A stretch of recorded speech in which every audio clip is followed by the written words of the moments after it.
¿Qué tal, amigos? ¿Cómo están? Muy buenos días. Nota mental, no quedarte conversando con Rodolfo Vaquerizo en recepción y venir directo a hacer el programa. Buenos días y gracias por sintonizarnos en la 96.5 para Guayaquil y Santa Elena, 98.7 en El Oro, en el Real Audio. También estamos, es que claro, son antes de las 11 de la mañana. Yo pensaba que el irresponsable era yo, pero no, nada que ver. Mejor, más tiempo para compartir con ustedes. Aquí estamos todos ya. Dale y dale a la sin hueso con Rodolfo Vaquerizo, conversando. Sí, pues así pasa, ¿no? Pasa, pero no debería de pasar. Pero aquí estamos al aire. Buenos días con todos. Día miércoles, mitad de semana, ombligo de semana. Tenemos mucho que compartir con ustedes. Estoy buscando mis lentes. No me digas que lo buscando. 11, no, aquí está. Algunos temas, sí. La agenda un poco se cambia, pero... Temas varios. Como es una situación que está en desarrollo, ¿qué le pasa a Erika? ¿Qué quiere? Sin azúcar, gracias. Ericucha me va a hacer mi café porque como soy tan negada con la tecnología, hasta la tecnología de la máquina de café me cuesta. Ya. Pero bueno, ahí vamos. O sea, si yo puedo manejar, usted puede manejar la máquina. Sí, me olvido. Meta del año. A ver, entonces, decíamos que cambia un poco el panorama en cuanto a la comunicación y por mi lado, sin poder profundizarlo porque hay que conocer algunos detalles al respecto. Hoy a la madrugada... Fiscalía informaba el allanamiento de 4 inmuebles, 3 de ellos claramente personas, más que relacionadas, representantes de la Revolución Ciudadana. A esta hora ya es noticia, está Luisa González, está Andrés Arauz y el señor Chávez, que fue también parte de la campaña. No raye el periódico, tenga aquí. Ya. Entonces, eso se conocía hoy en la mañana, el caso lo ha denominado la Fiscalía General del Estado como Caja Chica.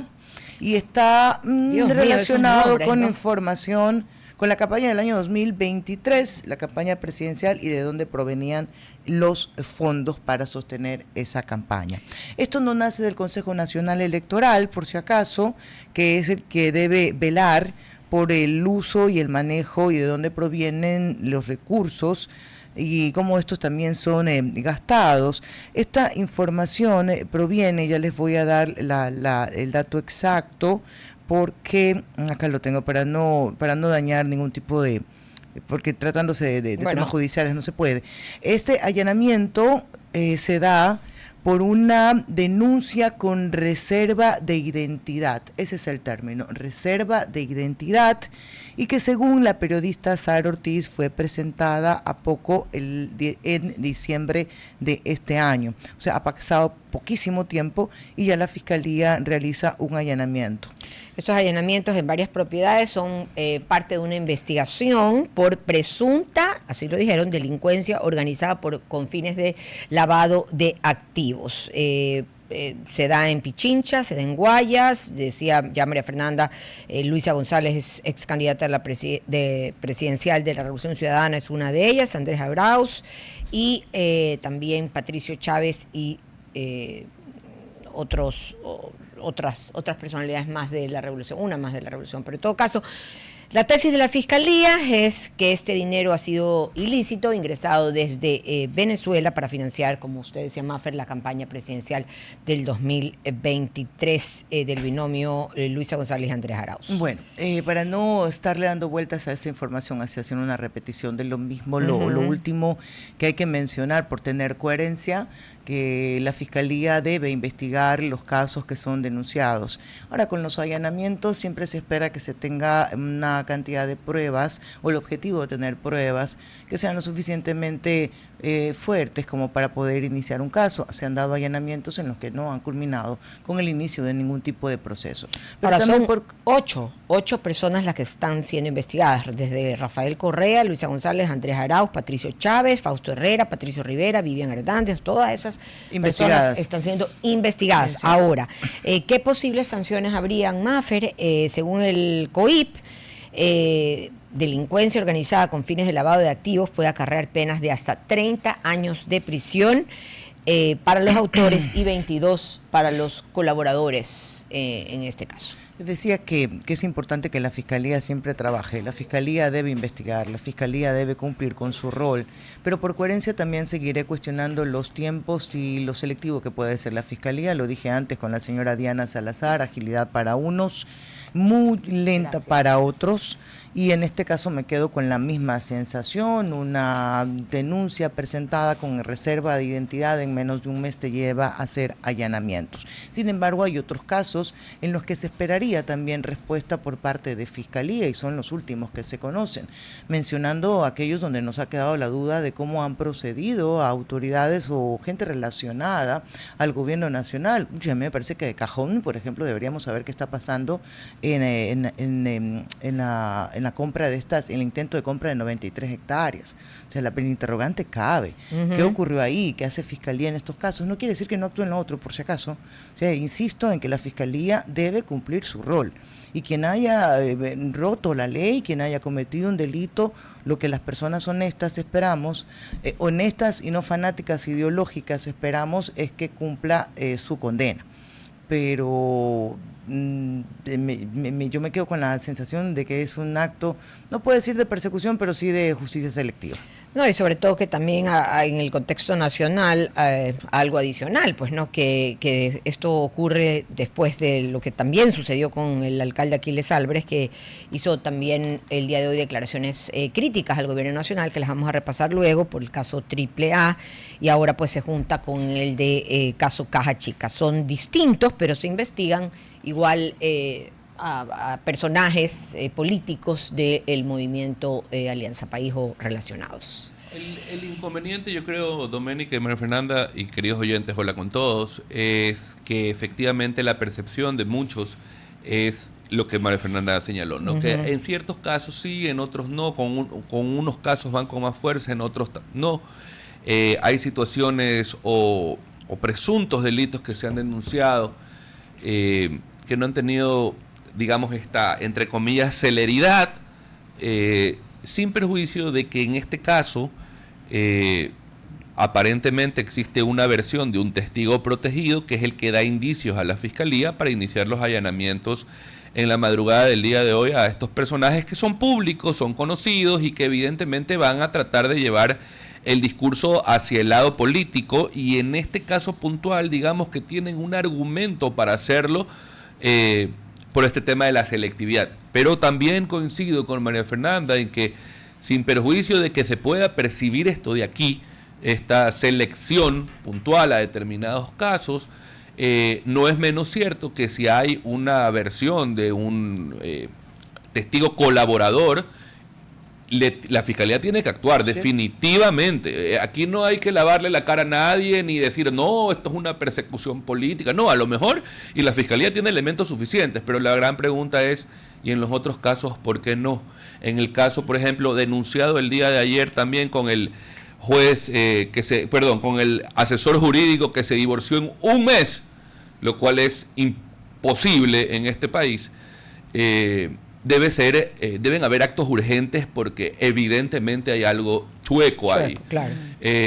No digo que esto se convierta en una cacería de brujas y allanan a todo el mundo por allanar, porque esa tampoco es la idea y la Fiscalía tampoco se puede convertir en eso, pero sí tienen que iniciarse acciones legales cuando existen noticias criminis, o que es un término muy de moda ahora. Que te anuncio, no denuncio. Te denuncio, pero no te denuncio, y es una forma de un poquito de sacarle la vuelta. Sin embargo, hay hechos que son públicos, como la denuncia ayer de este señor Tumali, ni sé cuantito, que, por favor, se requiere acción inmediata por parte de las autoridades en estos casos también. No digo que lo que ocurrió en la madrugada no, está en investigación. Veremos si tienen algo que ver o no, pero tiene que haber actuación.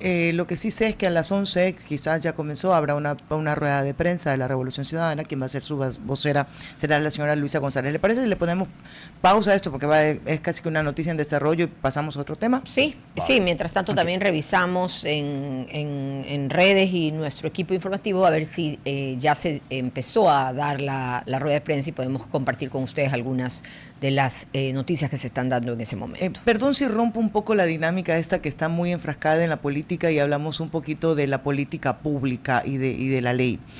Ya el día sábado, domingo me lo habían comentado, no había visto la información, vi las declaraciones del ministro de Trabajo. Así que atenti, Carlos Miguel, contigo van todas las preguntas disparadas.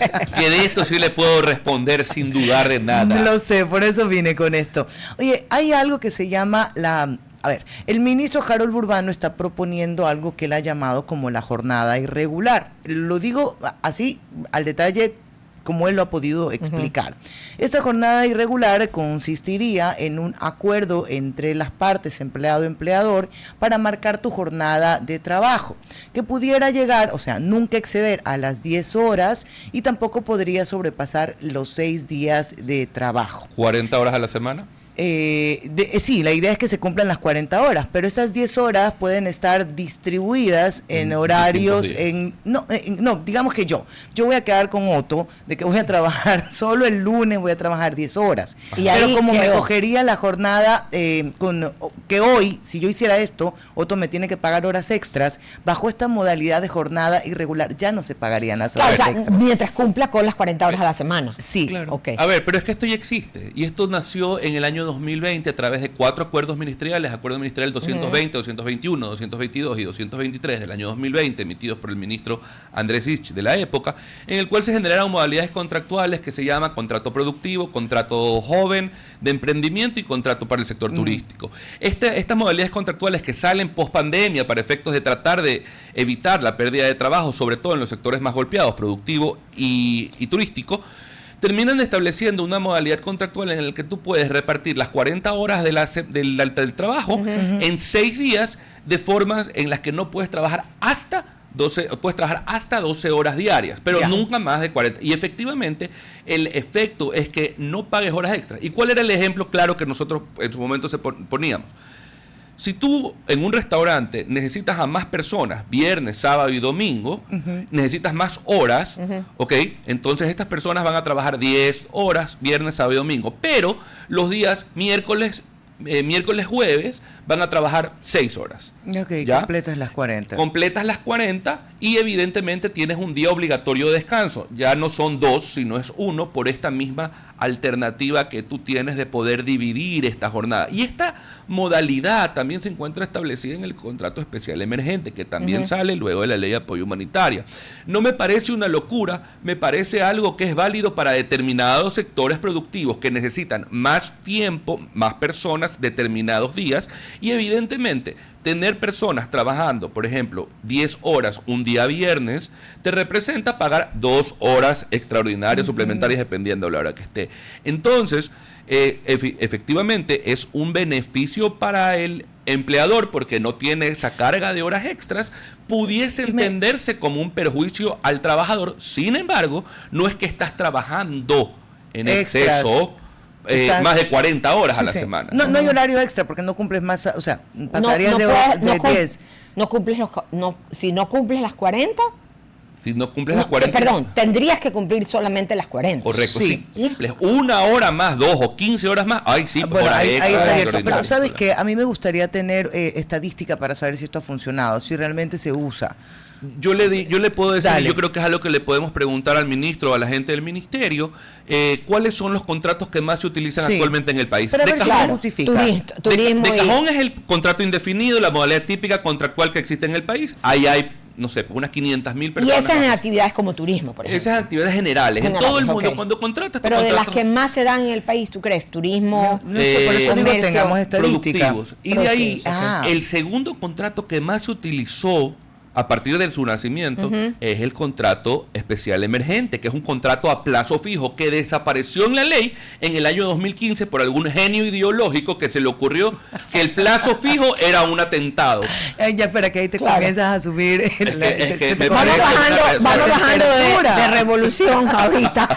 Cuando son las 11:13 ya tenemos a nuestro invitado. Gracias por estar con nosotros, Andrés Rodríguez Estrada. Él es PhD, analista económico, y vamos a conversar. Además, es gerente general de Oikonomics, consultora económica, docente universitario. Bueno, un amplio currículum, y vamos a hablar justamente, lo pueden también seguir en sus redes sociales por si acaso, sobre el riesgo país, que continúa a la baja tras emisión de bonos por $4,000 millones. Con esto nuestro país marca su retorno histórico a mercados internacionales después de 7 años con demanda récord de inversionistas. Suena muy positivo en lo que podemos transmitir, pero en la práctica, ¿es así, economista? Muy buenos días con todas las personas que nos ven y nos escuchan. De igual manera a todos en RTP allá en Guayaquil, que ya muy pronto me dijeron que voy a estar por allá presencial, así que más bien encantado de estar aquí. Excelente. Antes de meternos en el tema, quería justo alinearme a lo que estaban comentando antes. Yo creo que las buenas experiencias de las contrataciones que hacen en los países desarrollados temporalmente, es el hecho de que en la época de verano, obviamente, mucho más dinámica de turismo, pues es un tema de reforma, en este caso del Código de Trabajo, que es algo bastante obsoleto y que sin perder el tema de los derechos laborales de los trabajadores, más bien es un tema de oportunidad para el empleo joven que actualmente, más o menos la estadística tomada desde el INEC, desde el ENEMDU, es cerca de un 40% de la gente entre 18 y 24 años no estudia ni trabaja. Entonces ahí hay un problema estructural del empleo joven que a la final si no se registra o no se hace algo con el tema de las contrataciones, lamentablemente más bien caen en ese empleo no adecuado Claro. y estamos hablando de que son el futuro de la patria, ¿no? Entonces, Andrés, gracias. iba en esa misma línea de lo que estaban comentando antes en el panel para luego meternos en el otro tema. No lo voy a dejar meterse todavía en el otro tema porque ha provocado que le pregunte algo más. ¿Hay alguna forma, María Fernanda Perrone, buenos días, ¿hay alguna forma de determinar si los jóvenes no tienen empleo es porque no hay empleo, porque los empleos que se requieren no se ajustan a las jornadas que ellos necesitan? ¿Dónde puedo encontrar esa información? A ver si así se justifica estas jornadas especiales. O sea, a la final acordémonos que estadísticamente 9 de cada 10 empleos que se generan en el Ecuador es en el privado. Por tanto, ya ahí vemos que un tema estructural es cómo las empresas podrían crear nuevas plazas de trabajo. La ley de prácticas y pasantías es un incentivo provechoso porque ahora es obligatorio para cualquier tema de educación superior, público y privado. Sin embargo, ahí hay un problema de necesidad también dentro o sea, como del anclaje que hay entre lo que están estudiando versus lo que requieren las empresas. Porque, como veíamos, una vez que ya están, las pasantías se acaban a los 6 meses y nada, pues más bien viene otra persona. Y ahí hay el problema porque si yo ya contrato a esa persona que estuvo conmigo en pasantías, a la final ya me quedo con el contrato indefinido. Y es un costo súper alto, dependiendo de las industrias, porque yo creo que la recomendación que se podría generar al Ministerio de Trabajo, y no es de ahora, sino desde algunos años atrás, es que ya la normativa de contratación se tiene que sectorizar. No es lo mismo contratar para turismo que contratar para manufacturas. Y hay un tema indispensable, súper coyuntural. No es lo mismo contratar para construcción. Estamos viendo el impulso que tiene el Estado para poder generar tanto un tema de financiamiento al lado del constructor, pero también con el proyecto que se acaba de lanzar esta semana, es un incentivo muy grande para que las personas puedan adquirir su primera vivienda. Pero claro, la contratación por los trabajadores, por los obreros, no es algo que se tiene durante el año, no es algo que todos los meses se construyen casas, entonces es algo temporal. Es ahí el rol de poder vincular, de poder hacer algo más mancomunado entre el sector empresarial y las necesidades de ese sector versus los derechos de los trabajadores y también, ojo, que este ajuste de reformas estructurales en el mercado laboral sería beneficioso para el Estado, porque mientras más jóvenes, mientras más personas entran al ámbito formal, más se paga en la seguridad social y más se paga también en el tema de recaudación, porque tienes ya un modelo que va a estar más controlado, que pasamos a la formalización de las actividades económicas. Entonces, yo creo que ese es un trasfondo súper delicado y un reto enorme de poder trabajar, porque el tema del mercado laboral, yo creo que es la pata más fea que tiene en ámbito económico, porque no es algo que se lo hace de la noche a la mañana. Claro. Se necesita un consenso tanto legal como estructural de las empresas y el Estado para poder generar nuevas plazas de trabajo. Andrés, perdona que te interrumpa, hay un problema fundamental también, que lastimosamente 7 de cada 3 ecuatorianos no tienen un trabajo pleno, un trabajo formal. Y claro, y cuando hablamos de reformas legales empezamos a escuchar, no, que la precarización, que la regresión de derechos, y resulta que quieren mantener o sostener un código del trabajo de 1938 parchado al menos unas 7 veces en parches importantes, que no ha solucionado nada, y normativa que entró en la pandemia a funcionar, por lo menos aseguró plazas de trabajo formales con aportaciones al Seguro Social que luego se convirtieron en plazas indefinidas. Por eso yo decía, con un poquito de fastidio, la desaparición del contrato a plazo fijo en el año 2015 de nuestra legislación perjudicó a la creación de plazas de trabajo formal en nuestro país. Porque la gente empezó a buscar otro tipo de modalidades contractuales o la informalidad, la famosa contratación por prestación de servicios civiles, pero que no es lo mismo, etcétera, etcétera, etcétera. Sí, totalmente. Por eso mencionaba que el código de trabajo ya es bastante obsoleto y que más bien hay que trabajar con algo mucho más sectorizado. Y adicionando a lo que tú mencionas, yo soy el primero que deberíamos ver un tema de compensaciones. Digamos, quitemos incentivos para que no sea un beneficio a la empresa, más bien hacia el trabajador. ¿Qué gana la empresa si contrata más empleo joven? Y ojo, y hay un tema que hemos escuchado el año anterior, por suerte, a nivel país. Las exportaciones no petroleras están rompiendo récords en diferentes industrias, pero a nivel global ya vendemos más afuera nuestros productos que el mismo petróleo. Por tanto, ¿no deberíamos como generar una estrategia hacia que las exportadoras contraten más personas? Porque hablemos de flores, hablemos de camarón, hablemos del el mismo atún, hablemos de productos agroindustriales como el arándano, la pitahaya, es algo que yo siempre lo menciono, que son productos nuevos que están creciendo un montón. Se necesita capital, se necesita personal y se necesita tecnología para incrementar nuestra capacidad productiva. ¿Por qué no ayudamos a la empresa privada, en este caso, a contratar más para los momentos de cosecha? Entonces, ahí de nuevo es entender que ya no se puede poner en un mismo costal a toda la contratación que se tiene en cada una de las actividades económicas, sino más bien es entender la dinámica de cada sector para generar una normativa específica. Hay otro mercado que en el cual yo me incluyo, el tema educativo. Se contrata por el semestre, por los 4 meses de clases, ya no es semestre, por los 4 meses de clases y luego no. Se entiende porque al final en esos meses no se tiene actividad de docencia. Por tanto, ¿por qué no se debe generar un tema de relación de dependencia hacia los docentes? Porque pensando en la educación superior, el interés no es que vaya, entre un docente y salga otro y se entere de cómo es la dinámica y los estudiantes y el proceso de educación, sino más bien es como generar algo específico para educación superior, algo para construcción, algo para exportadores como tal, algo para supermercados en épocas de junio y diciembre, que son los centros comerciales. A la final, las normas y las vías es dar más seguridad, más formalización al trabajador y eso va a beneficiar a la economía en su conjunto. Entonces, en el tema del mercado laboral yo creo que es algo que no se topa y no sé por qué no se topa. No sé si hay Porque un tema es político detrás, pero el hecho es que las empresas quieren contratar porque quieren crecer. La única manera de poder crecer es vendiendo más y muchas de los factores que inciden es la falta de acceso a financiamiento, la falta de personal y la falta de tecnología.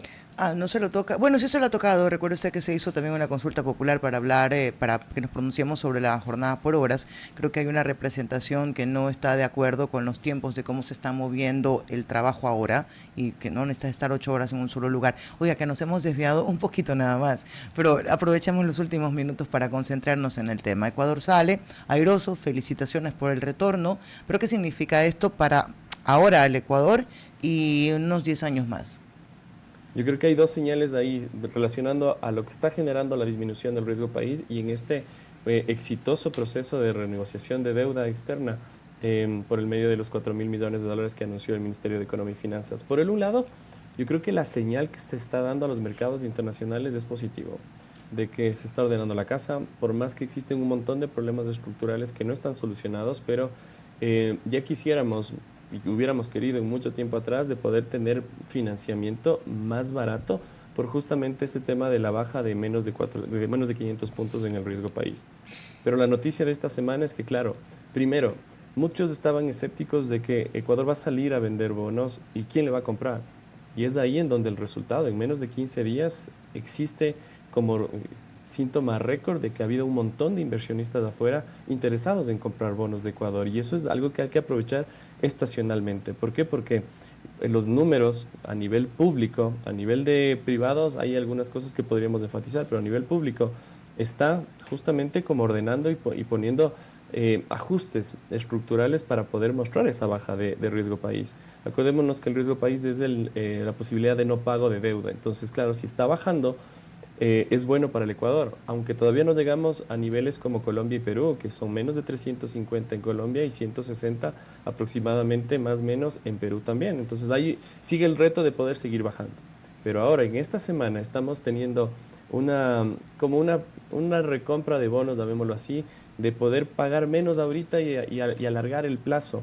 Eso es muy positivo por dos líneas. Uno, hacia el nivel del Estado, es que se libera se mencionaba que más o menos estaba presupuestado $800 millones en pago de intereses en este año, y con esta recompra de bonos, a la final se puede disminuir a 400 o 500. Entonces, hay esa disponibilidad de recursos que el Estado tendrá que ver hacia dónde direccionar, y ojalá sea para la parte más crítica.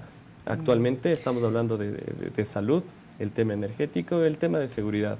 Por tanto, hay una liberalización de recursos. Pero por el otro lado, es una oportunidad de tener una vía de deuda distinta a la que estábamos acostumbrados en estos 6 años, de que solamente son organismos internacionales o países.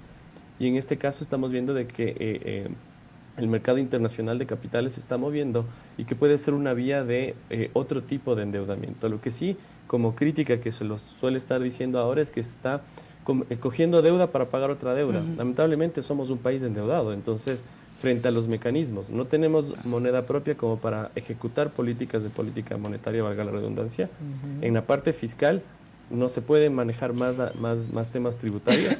El tema de deuda es lo que se está ajustando, y a la final es una muy buena señal de que crean en el proyecto de Ecuador, en este caso, por la situación que está mostrando.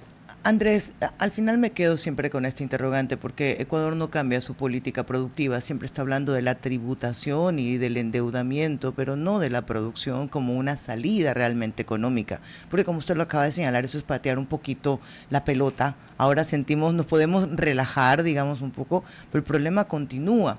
Así que, ¿cómo se complementa esto que ha sido felicitado internacionalmente y también acá en el Ecuador, para que no tengamos que seguir pensando en deuda y más tributos, sino aumentar la producción? Es que al final los únicos ingresos que tiene el Estado es por el tema petrolero o el tema tributario, no hay más. En el tema petrolero estamos viendo de que ha caído la producción, hay un problema y no por precio del mercado internacional, y que no tenemos un tema de inversión privada para poder generar. Y aparte, con el recuerdo que me hizo de la consulta, hay una zona que tampoco se puede explorar ni explotar. Por tanto, hay una limitación de ingresos por parte del Estado en el tema petrolero. Y en la parte tributaria dependemos de lo que las personas, del consumo total del gobierno y de las empresas generemos. Mientras más informalidad, más evasión tributaria. Por tanto, ahí hay otro tema. Si formalizaríamos más la parte de trabajo y de compra y venta de bienes y servicios, tendríamos mayores ingresos.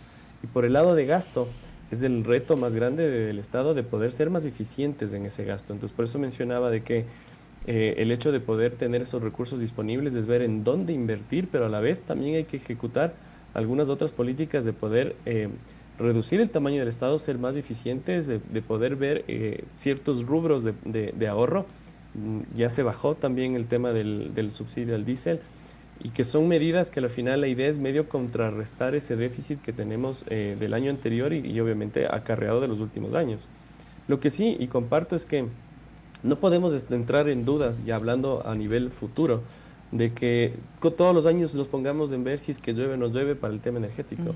Deberíamos ya cambiar en absoluto la matriz energética, para no depender del clima y más bien producir nosotros mismos y ser autoabastecidos de nuestra propia generación. Y a partir de ahí, que son principios básicos de productividad, es pensar qué necesitan las empresas para poder crecer.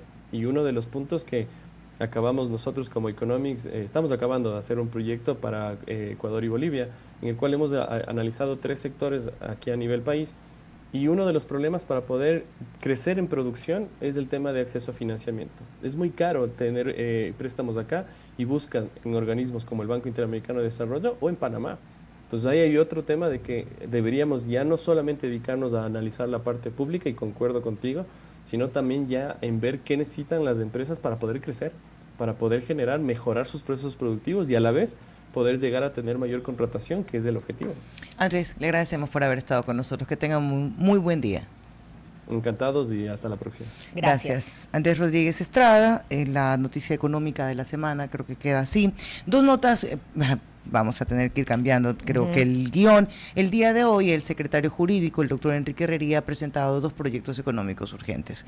Uno está relacionado con la minería y la posición que tiene el gobierno, básicamente para agilizar los trámites para que estas inversiones lleguen lo más rápido posible. Estoy leyendo el resumen, no el proyecto de ley.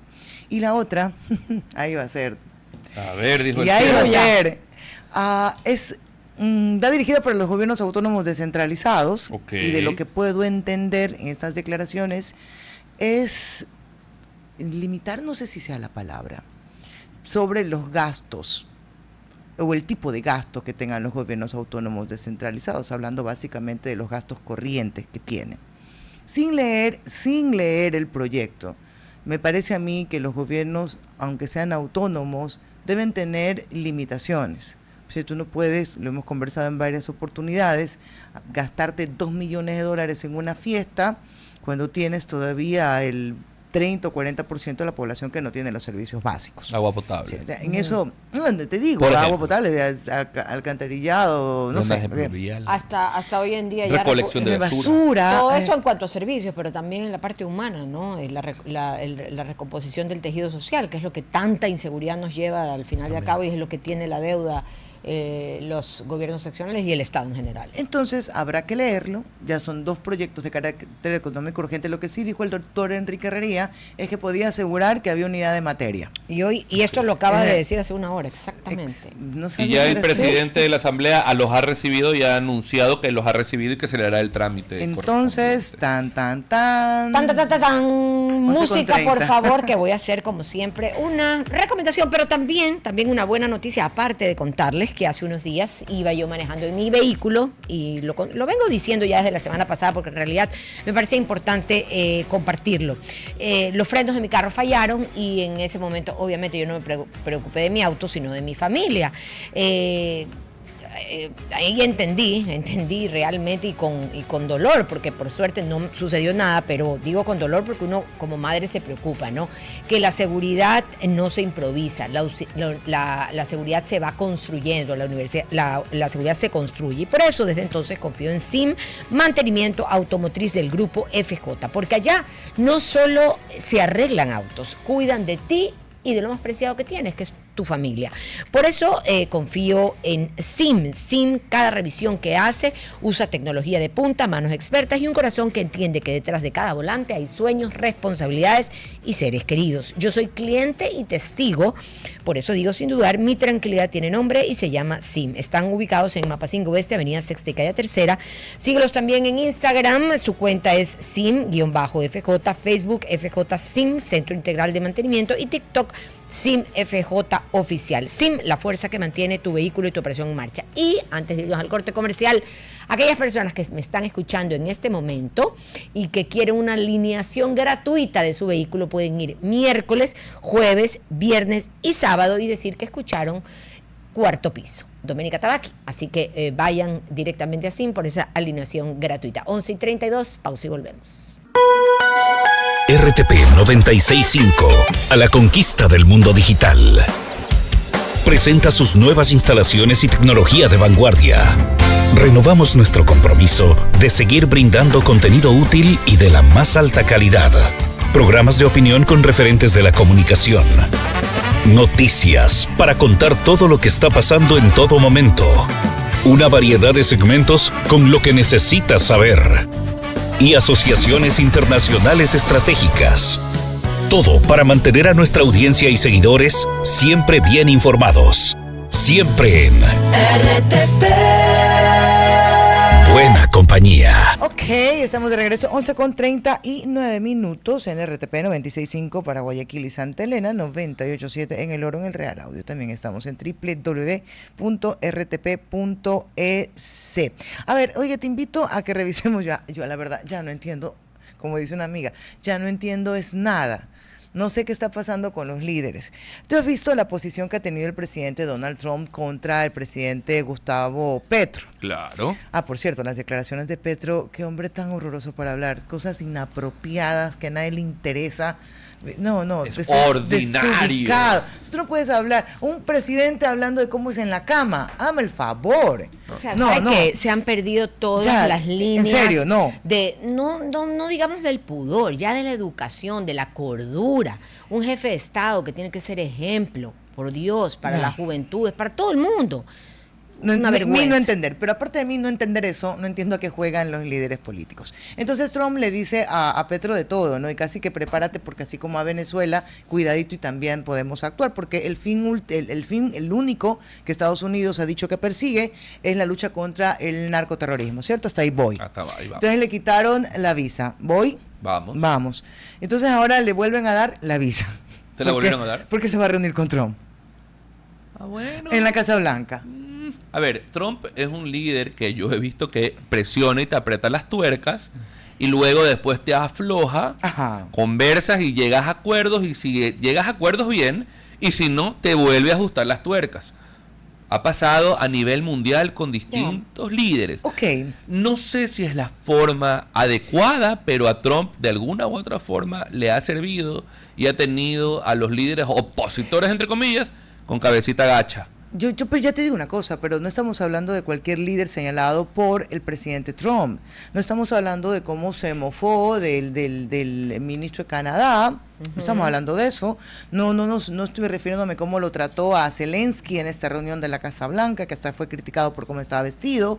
No, me estoy refiriendo al presidente, que el presidente Trump señaló como, si no es cómplice, por lo menos responsable del narcoterrorismo.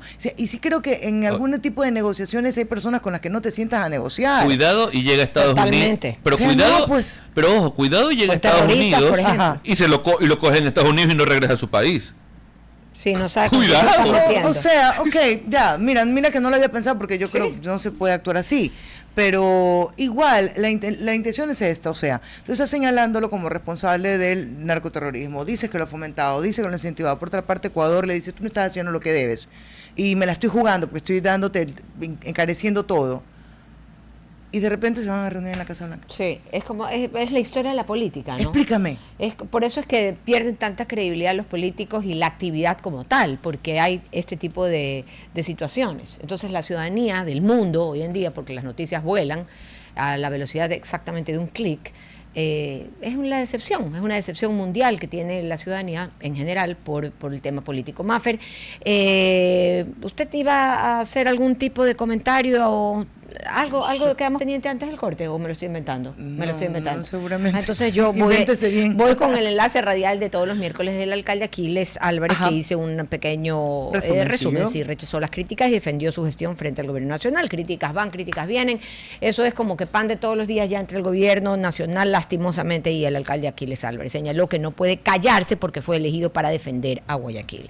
Abordó también temas de seguridad, crimen organizado, narcotráfico, afectando de gran manera a los puertos de nuestra ciudad.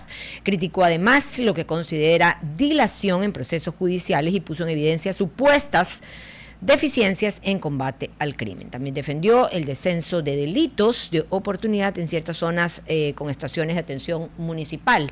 Como ustedes saben, el municipio tiene ciertas zonas donde está atendiendo mucho los puntos de mayor delincuencia del puerto principal y ahí ha disminuido esta actividad ilícita. También anunció que se mantendrá firme y acudirá a su audiencia judicial en Quito, calificando el proceso de circense o circense. Miss Italiana en ese momento. Bueno, circense y parte de una agenda política del Ejecutivo. Eso más o menos es lo que pude escuchar y traérselo a ustedes porque siempre es importante saber lo que está sucediendo con el alcalde de nuestra ciudad y el gobierno nacional. ¿Vieron ustedes las declaraciones ayer del alcalde, más de 11 minutos? Yo vi que se estaba enlazando, el minuto 3, larguísimo. pero no lo vi todo. Por eso hoy día quise ver. Le pedí a mis amigos del grupo que hagan el resumen de lo que había dicho. Hoy día por eso escuché la cadena. ¿Con sesgo comunicacional o sin sesgo comunicacional? No, ahí tenía de todas las tendencias habidas y por haber, gente que trabaja cercana, gente que no trabaja tan cercana, gente. Pero en todo caso hicieron un buen resumen de lo que habló el alcalde el día de ayer en esta declaración en redes sociales. Muy formal en su declaración ayer. Sí.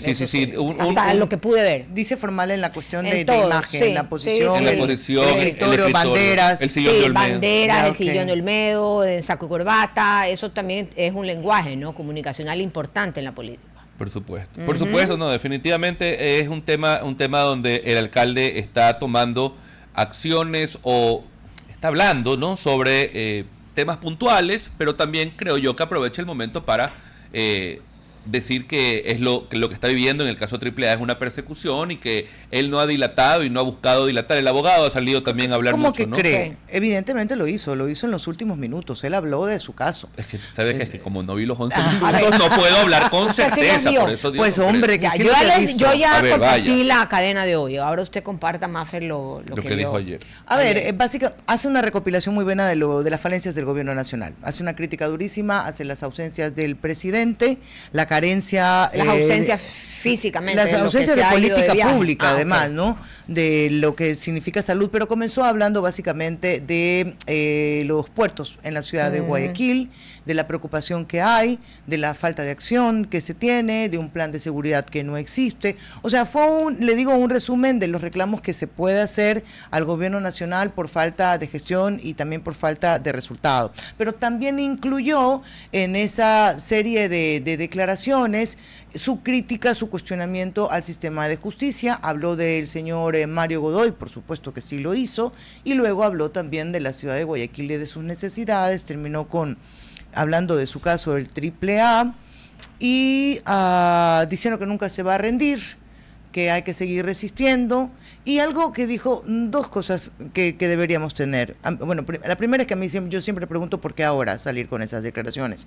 Hay que recordar que el 31 de enero el alcalde se dará su audiencia. Entiendo que no hay modificación en la fecha. 31 de enero. Sí, señor. Ya. Pero se va a dilatar, se va a ampliar. Entiendo que hay un abogado que ha renunciado y ahora ha pedido que se presenten todas ¿cómo se dice? ¿Fojas? 30.000 fojas. Las fojas fojas. certificadas, selladas. Nunca entendí por qué 30.000. fojas, porque eran como hojas, pero fojas. Fojas porque solamente la planilla del Claro, frente. foja cero. Desde foja cero. Entonces, eso, y lo otro dijo que a su retorno de Quito, cosa que ahora no sabemos qué mismamente va a pasar, porque a su retorno de Quito, mi dejo, sí, ya no la voy a copiar, que a su regreso de Quito iba a ir a las embajadas para presentar información relacionada con delitos y narcotráfico. Bueno, seguimos, Te digo, 11:47 y vamos a hablar, ya la tenemos en pantalla para quienes nos están escuchando, a la abogada Karina Márquez, justamente sobre analizar políticas, justamente, abogada, si nos escucha, buenos días. Hola. Se nos congeló. Ya la habíamos tenido y perdimos el contacto. A ver si la recuperamos. Vamos a hablar justamente, les comento, sobre el panorama general de la coyuntura política nacional, así que si la abogada ya nos escucha, estamos aquí atentos a su respuesta. Y si no, hasta que nos escuche, puedo darles una recomendación a todas las personas. Si saben que hace unos días, pues, tuve un problema con mi vehículo, con los frenos, y nunca pensé en el carro, sino en quienes iban atrás, que eran mis hijos, mi familia. Así que ahí entendí que la seguridad no se improvisa, sino que se construye. Confío en SIM, que es mantenimiento automotriz del grupo FJ, porque allá no solo arreglan autos, sino cuidan de ti y de tu familia. En SIM, cada revisión se hace con tecnología de punta, manos expertas y un corazón que entiende que detrás de cada volante hay sueños, responsabilidades y seres queridos. Yo soy cliente y también testigo, por eso digo sin dudar que mi tranquilidad y la de mi familia está en SIM. Ese es el nombre, SIM. ¿Dónde los pueden ubicar? En Mapacingo Oeste, Avenida Sexta y Calle Tercera, en Instagram, SIM_FJ, Facebook, FJ SIM, Centro Integral de Mantenimiento, y TikTok, SIM FJ Oficial. SIM, la fuerza que mantiene tu vehículo y tu operación en marcha. Y además, para quienes me están oyendo en este minuto, 11:49 de la mañana, en este minuto, vayan miércoles, jueves, viernes o sábado a SIM, y van de parte mía, sí, de Domenica Tabaqui, del programa Cuarto Piso, y les van a dar una alineación gratuita, así que no se lo pierdan. Nos vamos a la entrevista, ¿la tenemos? ¿No la tenemos? No tenemos la entrevista. ¿Sí la tenemos?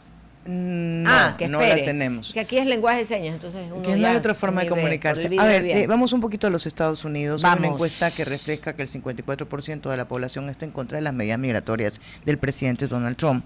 Cerca del 20% dice que están de acuerdo, 27% algo más, y la diferencia dicen que deberían ser más intensas. Yo vivo escuchando entrevistas y noticias. Yo camino por mi casa con mi teléfono y con mis audífonos para todas partes. Pero me tuve que contener cuando nuevamente comenzaron a hablar del caso Liam. Entonces yo comencé a pensar en la cantidad de personas que han migrado. Yo sí responsabilizo a quien migra por hambre y por inseguridad a los gobiernos de turno que no hacen su trabajo. Ustedes son los responsables. Que Estados Unidos tiene el derecho de decidir quién se queda en su país y quién no. Pero no puedo decir que no se me ha desgarrado el corazón de ver cómo se han dado estas redadas. Con 2 muertos ya en Minneapolis. El último, que fue enfermero, Pratt, algo así, Pratt creo que era. Priti, el apellido. Entonces comienza a ser muy doloroso. Y te digo, pero no quería pensar en el 50 y tanto que desaprobaba, sino en los que pensaban que debía ser mucho más duro. Mira, lo que pasa es que Estados Unidos es un país con demasiada cultura mezclada. Y desde sus inicios. Desde sus inicios. Pero pero existen ciertas situaciones que de los mismos migrantes legales apoyan ciertas redadas. Sí. Pero hay un tema que a mí me llama mucho la atención.